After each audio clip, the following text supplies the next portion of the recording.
Welcome student.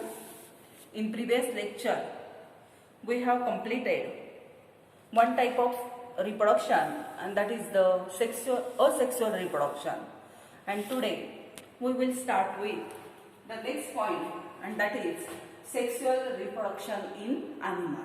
So what is meant by sexual reproduction? So in sexual reproduction we know that the two parent bodies are present. That means one is a male and another is a female. Both parent bodies, they are involved and they produce the offspring.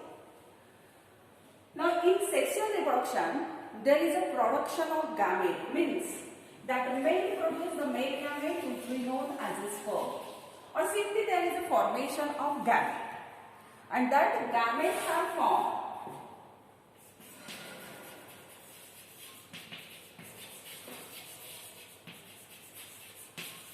now. In next step, that gametes which are formed from male body and female body, both these gametes they fuse together and forms the offspring,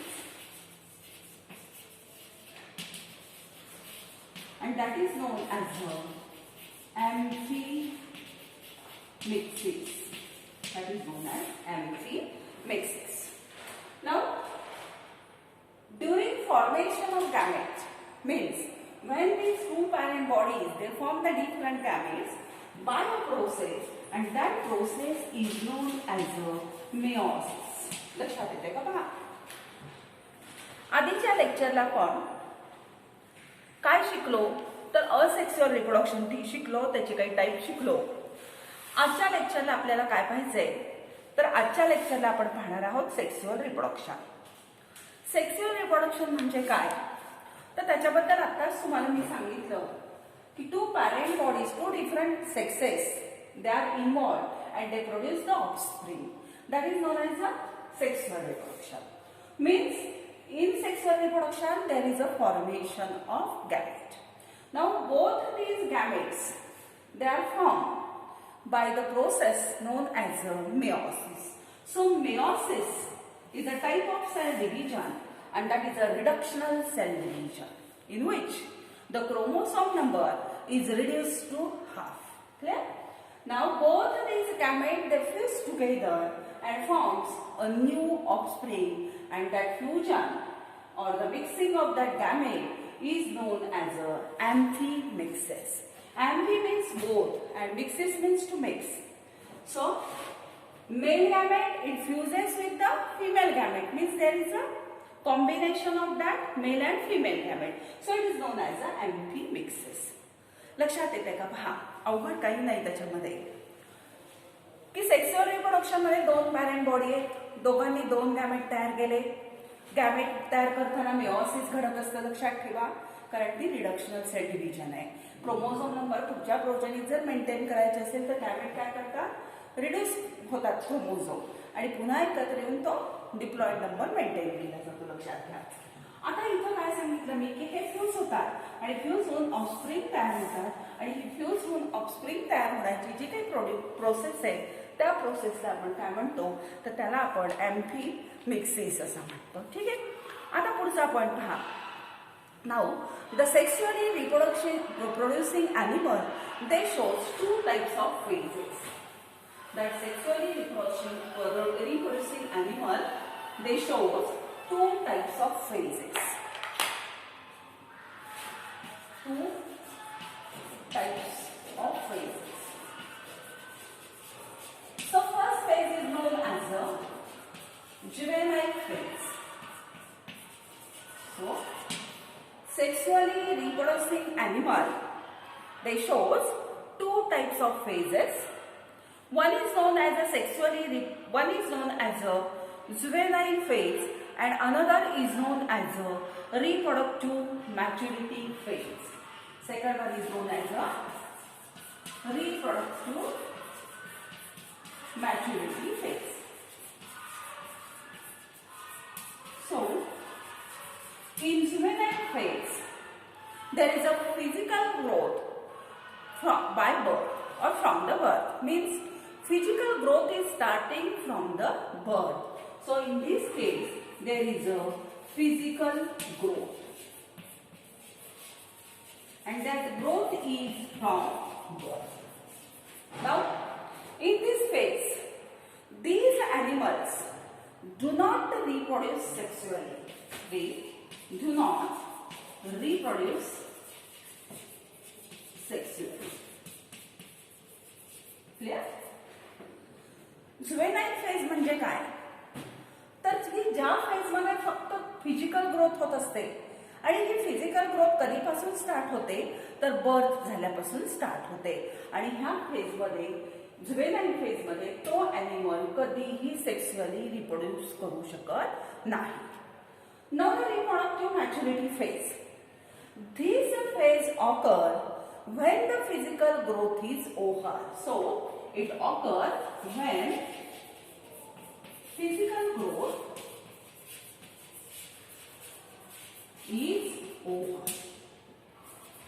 ज्या वेळेला physical growth जी आहे म्हणजे जी juvenile phase मध्ये physical growth होतीये ही थांबल्यानंतर पुन्हा कुठली phase येते तर त्या फेजला आपण म्हणतो रिप्रोडक्टिव्ह मॅच्युरिटी फेज असं म्हणतो. म्हणजे जुवेनाइल फेज संपली, फिजिकल ग्रोथ संपली की रिप्रोडक्टिव्ह मॅच्युरिटी फेज येते आणि in this phase there is a growth of sex organ and that sex organ become active. So growth of sex organ and that become active. Clear?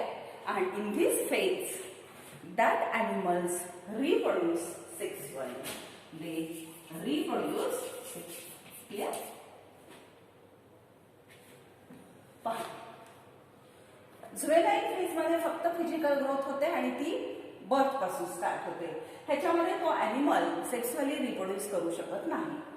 ज्या वेळेला physical growth पूर्ण होऊन जाते त्यावेळेला तो animal कुठल्या फेज मध्ये जातो तर रिप्रोडक्टिव्ह मॅच्युरिटी फेज मध्ये जातो. आणि रिप्रोडक्टिव्ह मॅच्युरिटी फेज ज्या वेळेला फिजिकल ग्रोथ संपते त्यावेळेला येते आणि ह्या फेज मध्ये त्या ॲनिमलच्या बॉडी मधले जे काही सेक्स ऑर्गन्स आहेत ह्या सेक्स ऑर्गन मॅच्युअर होतात म्हणजेच त्याची ग्रोथ होते, ते ऍक्टिव्ह होतात आणि मग ह्या फेज मध्ये हे ॲनिमल रिप्रोड्यूस करू शकतात. ठीक आहे.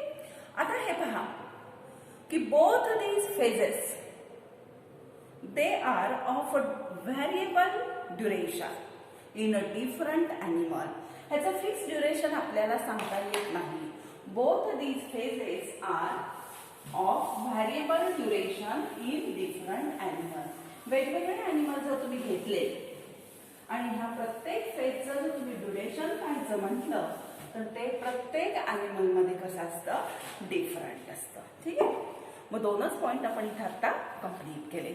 आता पुढच्या पॉइंटकडे आपण जाऊया. पहा पुढचा पॉइंट काय गेला पहा. After sexual maturity that animal shows various events. So after sexual maturity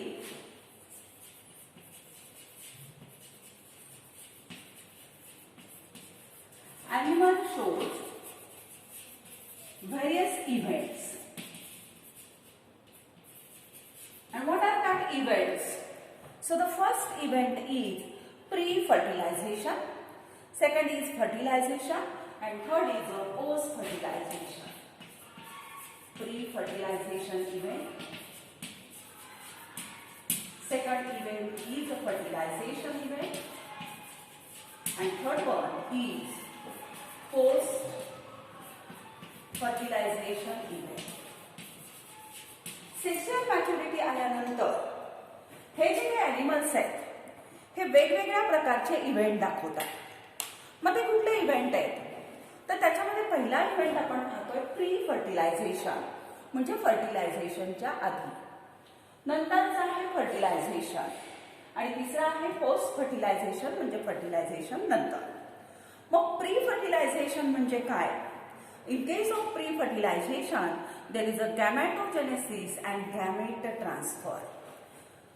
pre fertilization मध्ये काय होतं तर गॅमेटोजेनेसिस होतं. लक्षात घ्या. गॅमेटो म्हणजे गॅमेट आणि जेनेसिस म्हणजे फॉर्मेशन. गॅमेट मेल आणि फिमेल बॉडीमध्ये तयार होतात आणि गॅमेट ट्रान्सफर सुद्धा होतात. तर ती जी इव्हेंट आहे त्याला म्हणायचं प्री फर्टिलायझेशन इव्हेंट. ठीक आहे. Then next is known as a fertilization event. What happened in this event? So in this event there is a fusion of male and female gamete and that is known as a fertilization event. Clear? Means there is a formation of zygote. Zygote formation. And the last event is known as a post fertilization event. Actually करायचं fertilisation म्हणजे union म्हणतात. Union of male and female gamete or fusion of gametes. आणि इथं zygote formation. Post fertilisation event मध्ये काय काय येतं पहा. पोस्ट फर्टिलायझेशन मध्ये येतं झायगोट फॉर्मेशन एक त्याच्यामध्ये येतं आणि नंतर काय येतं तर त्याच्यामध्ये असतं ते म्हणजे एम्ब्रिओजेनेसिस.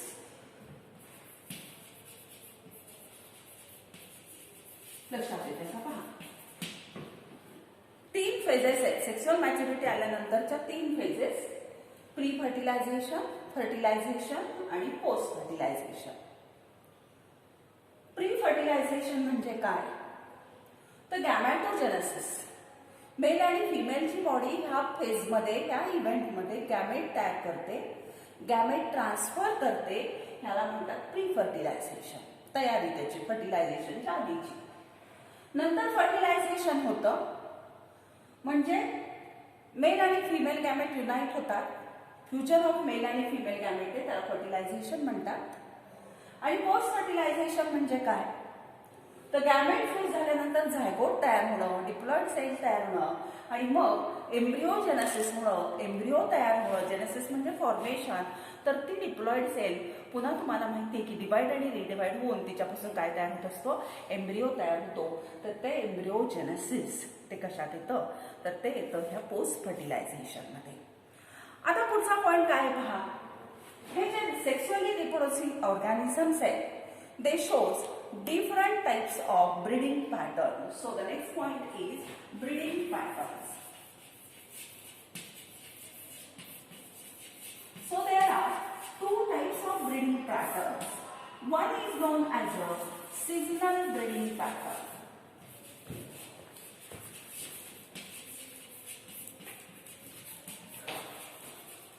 Seasonal breeding pattern means what? Means there is a seasonal breeding. And an example of seasonal breeding pattern is a goat, sheep and donkey. Goat, sheep and donkey. ठीक. And second type is known as continuous breeder or continuous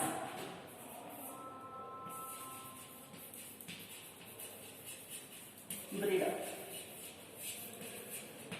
So it is known as a seasonal breeder. Pattern म्हणा किंवा breeder म्हणा. ह्या animal आहेत म्हणून म्हणतात breeder म्हणा सरळ. And continuous breeder means they breed throughout the year and that is known as a continuous breeder. And the example is ape and human. म्हणजे लक्षात घ्या सीझनल ब्रीडर म्हणजे ज्या ॲनिमल मध्ये तेवढा एखाद्या विशिष्ट सीझन पुरताच ब्रीडिंग होऊ शकतं त्याला सीझनल ब्रीडिंग म्हणतात, ब्रीडर म्हणतात. आणि कंटिन्युअस ब्रीडर म्हणजे काय तर ह्यांच्यामध्ये ब्रीडिंग जे असतं ते थ्रू आउट द इयर चालू असतं त्यावेळेस त्याला म्हणायचं कंटिन्युअस ब्रीडर. ठीक आहे. हे 2 पॅटर्न आहेत. आणि मग सीझनल ब्रीडर जे त्याचं एक्झाम्पल पुस्तकात आहे गोट, शीप, डॉंकी. आणि कंटिन्युअस ब्रीडरचं एक्झाम्पल आहे एप आणि ह्युमन. तर हे 2 पॅटर्न ब्रीडिंग पॅटर्न आपल्या पुस्तकामध्ये दिलेले आहेत. ठीक आहे. आता हे ब्रीडिंग पॅटर्न झाल्यानंतर पुढचा पॉइंट आपल्याला शिकायचा आहे तो कुठला आहे पहा. तर त्याच्यामध्ये ब्रीडिंग पॅटर्न संपल्यानंतर पुढे तुम्हाला काय शिकायला जायचंय तर त्याच्यामध्ये ऍक्च्युली आपण आता शिकणार आहोत ती म्हणजे ह्युमन रिप्रोडक्शन. ह्युमन बिंग मध्ये रिप्रोडक्शन कसं घडतं हे आता आपल्याला पाहायला सुरुवात करायची. So So the next point is the human reproduction.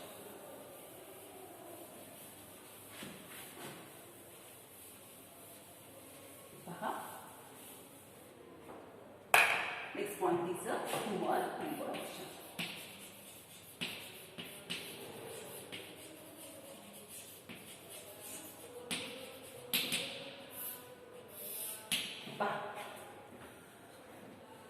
आता ह्युमन रिप्रोडक्शन मध्ये humans are sexually reproducing animal, and the process of reproduction that involves about 7 to 8 different steps. So human being there is a sexual reproduction, and the process of sexual reproduction, it involves various steps. So the steps of sexual reproduction. So the first step of sexual reproduction is the gametogenesis.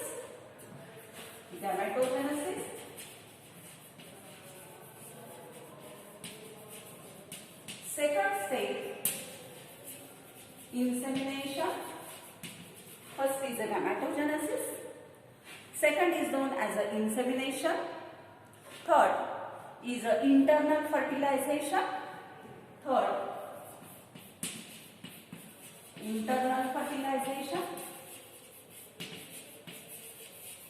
Fourth is zygote formation.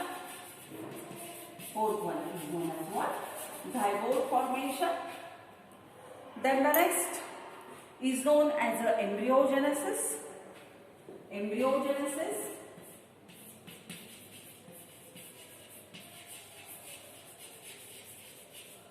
Next is known as gestation,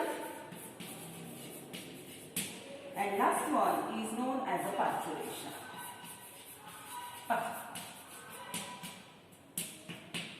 human being मध्ये sexual reproduction आहे, आणि मग ह्या sexual reproduction मध्ये कुठल्या steps आहेत त्या एक तुम्हाला सांगते, शॉर्टली सांगते पहा. गॅमेटोजेनेसिस. जेनेसिस मीन्स फॉर्मेशन, गॅमेटो म्हणजे गॅमेट, म्हणजे मेलची बॉडी असू देत किंवा फिमेलची बॉडी असू देत, दोघांच्याही बॉडीमध्ये गॅमेट फॉर्मेशन होतं, ह्याला म्हणतात गॅमेटोजेनेसिस. गॅमेट फॉर्म झाल्याशिवाय सेक्सुअल रिप्रोडक्शनची प्रोसेस होणार नाही. नंतर इन्सेमिनेशन. इन्सेमिनेशन म्हणजे काय, तर ह्याच्यामध्ये आता इथं तुम्ही मेन्शन करू शकता की गॅमेटोजेनेसिस मध्ये मेल गॅमेट स्पर्म तयार होणं आणि फिमेल गॅमेट ओव्हम तयार होणं, ह्याला आपण गॅमेटोजेनेसिस म्हणू. आणि इन्सेमिनेशन म्हणजे काय, तर dropping of semen inside the body of female, that is known as a insemination. बरोबर आहे, हे डिटेल्स आपण अजून पुढे बघणार आहोत. त्याच्यानंतर फिमेलच्या बॉडीमध्ये फर्टिलायझेशन घडतं, ते इंटरनल फर्टिलायझेशन आहे, इनसाइड द बॉडी. फर्टिलायझेशन झालं म्हणजे स्पर्म आणि एग युनाइट होत आहे, आणि युनाइट होऊन पुढची प्रोसेस घडते ज्याला तुम्ही झायगोट फॉर्मेशन म्हणता. झायगोट तयार झाल्यानंतर झायगोटच्या 2च्या 4, 4च्या 8, 8च्या 16, 16च्या 32 अशा सेल्स तयार होतात, आणि सेल तयार होऊन त्याच्यापासून एम्ब्रिओ तयार होतो. तो जेनेसिस म्हणजे फॉर्मेशन, आणि एम्ब्रियोजेनेसिस म्हणजे एम्ब्रिओचं फॉर्मेशन झालं. एम्ब्रिओचं फॉर्मेशन झालं की जेस्टेशन आहे. जेस्टेशन म्हणजेच काय झालं, तर त्या फिमेलच्या बॉडीमध्ये प्रेग्नन्सी मेंटेन झाली आहे, त्या प्रेग्नन्सीला जेस्टेशन असं म्हटलं जातं. आणि शेवटी पार्च्युरेशन म्हणजे डिलिव्हरी, किंवा ज्याला आपण चाइल्ड बर्थची प्रोसेस म्हणतो, ते झालं पार्च्युरेशन. ठीक आहे, तर पहा, गॅमेटोजेनेसिस गॅमेट फॉर्मेशन, इन्सेमिनेशन म्हणजे मेलच्या बॉडीमधला स्पर्म फिमेलच्या बॉडीमध्ये जाणं, इंटरनल फर्टिलायझेशन म्हणजे त्या फिमेलच्या बॉडीमध्ये मेल आणि फिमेल गॅमेट युनाइट होणं, तिथं तिच्या बॉडीमध्ये झायगोट तयार होणं, झायगोट तयार झाला की झायगोट पासून एम्ब्रिओ तयार होणं, एम्ब्रिओ तयार झाला त्याला आपण जेस्टेशन म्हणजे प्रेग्नन्सी म्हणतो, आणि शेवटी 9 मंथ नंतर त्याचं पार्च्युरेशन होणं, तर त्याला आपण म्हणतो चाइल्ड बर्थची प्रोसेस किंवा पार्च्युरेशन. ठीक आहे, तर ह्या 5-7 स्टेप होत्या, तर मी थोड्याशा सांगते. सांगितलं तुम्हाला. आता ह्युमन रिप्रोडक्शन मध्ये पुढचा पॉईंट काय दिलाय पहा, पुस्तकानुसार आपण चाललेलो आहोत. तर त्या पुस्तकात पुढचा पॉईंट असा दिलाय की प्रायमरी सेक्स ऑर्गन्स, मेलच्या बॉडीमध्ये असणारे प्रायमरी सेक्स ऑर्गन्स आहेत टेस्टिस, आणि फिमेलच्या बॉडीमध्ये प्रायमरी सेक्स ऑर्गन आहेत की ज्याला आपण ओव्हरीज असं म्हणतो. मग primary sex organ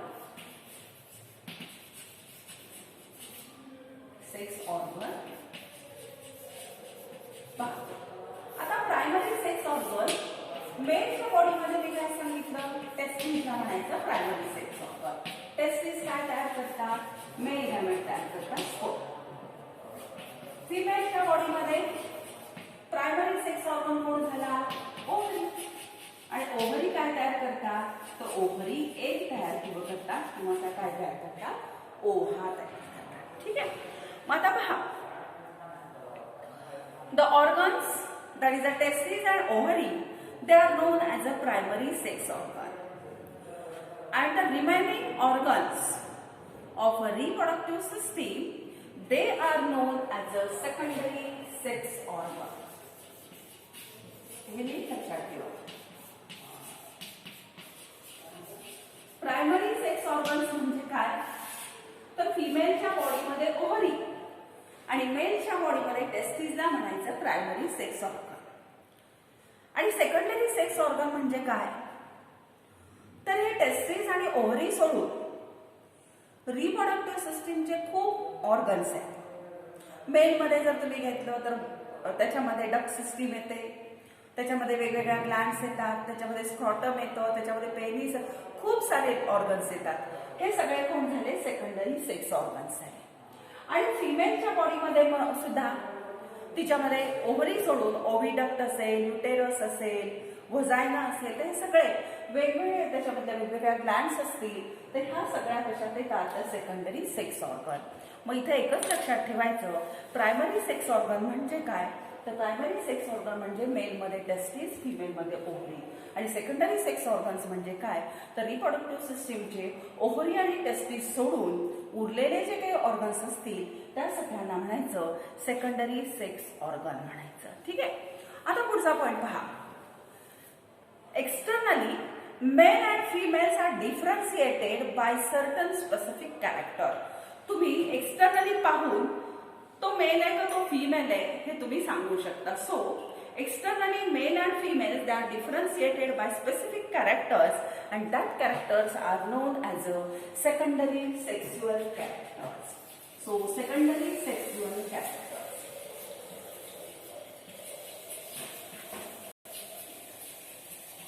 or that secondary sexual characters, they are also known as a sexual dimorphic characters. Sexual dimorphic character. So what do you mean by secondary sexual character or sexual dimorphic character? With the help of these characters, we can externally differentiate male and female. मेलनेच दाखवणारी character, फिमेलनेच दाखवणारी character वेगळी असतात आणि ती तुम्हाला कळतात. मग ह्या कॅरेक्टरवरून आपण त्यांना काय करू शकतो, डिफरन्शिएट करतो, वेगवेगळे ते सांगतो. आणि ती जी कॅरेक्टर आहेत त्या कॅरेक्टरला म्हणायचं सेकंडरी सेक्शुअल कॅरेक्टर किंवा त्याला म्हटलं जातं सेक्शुअल डायमॉर्फिक कॅरेक्टर. ठीक आहे. आता ती कॅरेक्टर कुठली कुठली आहेत ती पुन्हा तुम्हाला दिली आहेत पुस्तकामध्ये, ते पण आपल्याला पाहावी लागतील. मग पहा, secondary sexual character in case of male आणि इन केस ऑफ फिमेल. कदाचित शाळेमध्ये वगैरे तुम्हाला हे झालेलंही असेल.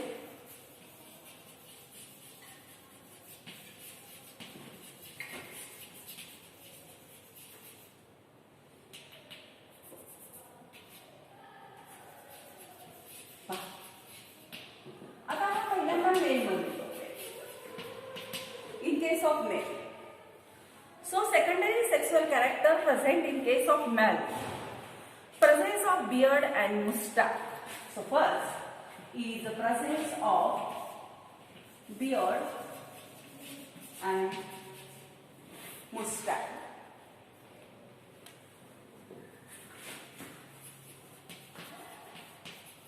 presence of beard and mustache.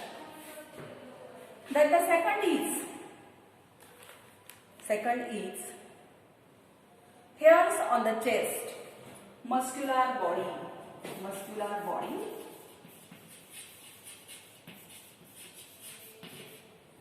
Then third one, hairs on chest. मला वाटतं तुम्हाला हे सगळे कॅरेक्टर ओळखीचे आहेत.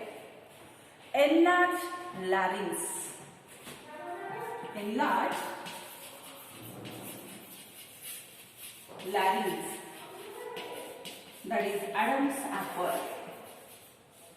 That is Adam's apple. पहा, अजून खूप सारे सांगता येतील. होर्सनेस ऑफ व्हॉइस, बरोबर, अग्रेसिव्हनेस, ही सुद्धा त्याचीच कॅरेक्टर आहे. पुस्तकातली आपण पाहूयात. मेलमध्ये असणारी सेकंडरी सेक्सुअल कॅरेक्टर कुठली आहे? तर बियर्ड आणि मुस्टॅच डेव्हलपमेंट असते. फेशियल रिजनवरती हेअर ग्रो होतात, दाढी मिशा दिसायला सुरुवात होते. मस्क्युलर बॉडी, मसल्स डेव्हलपमेंट असते त्यांच्यामध्ये. हेअर्स ऑन द चेस्ट रिजनवरती हेअर येतात. एनलार्ज लॅरिंग्स इथं नेक रिजन मध्ये असते, ती एनलार्ज होते, त्याला आपण ॲडम्स ॲपल म्हणतो. हे आपण रेस्पिरेशन मध्ये पण शिकलेलो आहोत. पहा, अजून अग्रेसिव्हनेस असतो त्यांच्यामध्ये, त्यांच्या व्हॉइसनेस असतो, आवाजामध्ये घोगरेपणा येतो. ही कॅरेक्टर तुम्ही त्याच्यामध्ये सांगू शकता. आता मेल झाल्यानंतर आपल्याला पुढची कॅरेक्टर पाहिजे ती फिमेल मधली. बघा, तुम्हाला आठवतात का, सांगता येतात का? फिमेल मधली फिमेलनेस दाखवणारी कॅरेक्टर कुठली सांगता येतील?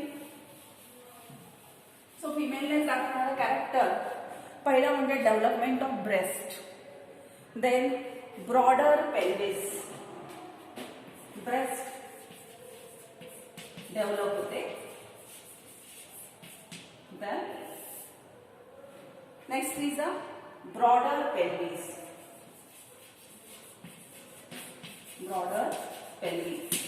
पेल्विस रिजन, कोंबडेचा जो पोर्शन आहे हा मोठा होतो.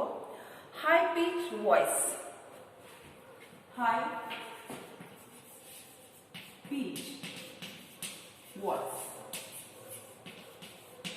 ऑकरन्स ऑफ मेन्स्ट्रुअल सायकल, हे तुम्ही त्याच्यामध्ये सांगू शकता. पुन्हा फेमिनाईन पोश्चर तयार होतं, हेही सांगू शकता. पण 2-3 पुस्तकात दिली ती महत्वाची आहेत. पहा, ब्रेस्ट डेव्हलप होतात, मॅमरी ग्लँडची ग्रोथ होते. ब्रॉडर पेल्विस, पेल्विक रिजन जो आहे हा पोर्शन कमरेचा तो मोठा होतो. हाय पिच व्हॉइस, तिचा जो व्हॉइस असतो, व्हॉइस म्हणजे आवाज, तर हा कसा होतो? उंच आवाज किंवा ज्याला तालसूर आहे असा हाय पिच साऊंड असतो फिमेलचा, आणि मेलमध्ये लो पिच असतो. हेही त्याच्यात कॅरेक्टर सांगू शकता. मेन्स्ट्रुअल सायकलचा ऑकरन्स असतो फिमेलच्या बॉडीमध्ये, हेही कॅरेक्टर आपण त्याच्यामध्ये सांगू शकतो. तशी ही सेकंडरी सेक्सुअल कॅरेक्टर ही फिमेलच्या बॉडीमध्ये दिसतात. आता ऍक्च्युअली आपल्याला रिप्रोडक्टिव्ह सिस्टीमकडे जायचं आहे, आणि मग ह्युमनची जी काही रिप्रोडक्टिव्ह सिस्टीम आहे, ही ह्युमनची रिप्रोडक्टिव्ह सिस्टीम किती पार्टनी तयार झालेली हे आता आपल्याला पाहायचंय. So actually the male reproductive system of human. Next point is a male reproductive system.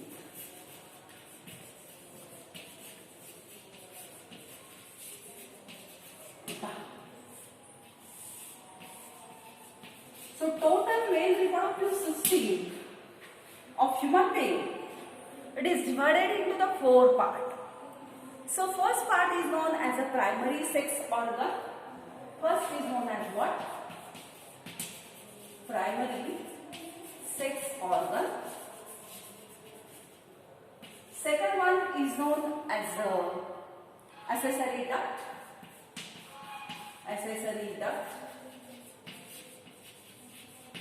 Then third one is known as the glands.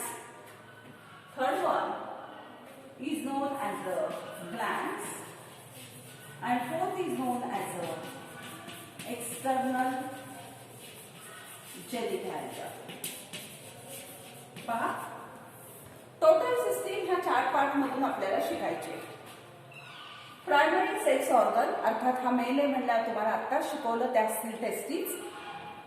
Accessory Gland म्हणजे ह्या सिस्टीमला सपोर्ट करणाऱ्या, ह्या सिस्टीममध्ये वर्क करणाऱ्या ज्या ग्लँड्स आहेत त्या पण आपल्याला शिकायच्या. प्रोस्टेट ग्लँड असेल, सेमिनल व्हेसिकल असेल, नंतर त्याच्यामध्ये ह्या ग्लँड आपल्याला शिकावे लागतील. ॲक्सेसरी डक्ट म्हटलं इथे पहा प्रायमरी सेक्स ऑर्गन मध्ये आपल्याला शिकावं लागेल टेस्टिस. ॲक्सेसरी डक्ट मध्ये काय शिकावं लागेल तर ॲक्सेसरी डक्ट मध्ये डक्ट सिस्टीम येते. डक्ट सिस्टीम मध्ये मग येतात रिटेल टेस्टिस पासून इपिडिडामिस असेल, तुमचं वासा इफरन्शिया असेल, वासा डिफरन्शिया असेल, नंतर इजॅक्युलेटरी डक्ट असेल, हे सगळं ह्याच्यात शिकायचं आहे. आता इथं ग्लँड बद्दल पहा. प्रोस्टेट ग्लँड असेल, त्याच्यानंतर काउपस ग्लँड्स असतील, तर ह्या वेगवेगळ्या ग्लँड्स आपल्याला ह्याच्यामध्ये शिकायच्या. आणि एक्सटर्नल जेनिटॅलियामध्ये 2 एक्सटर्नल जेनिटॅलिया आपल्याला इथे शिकावे लागतील. एक म्हणजे पेनिस आणि दुसरं म्हणजे स्क्रॉटम. ठीक आहे.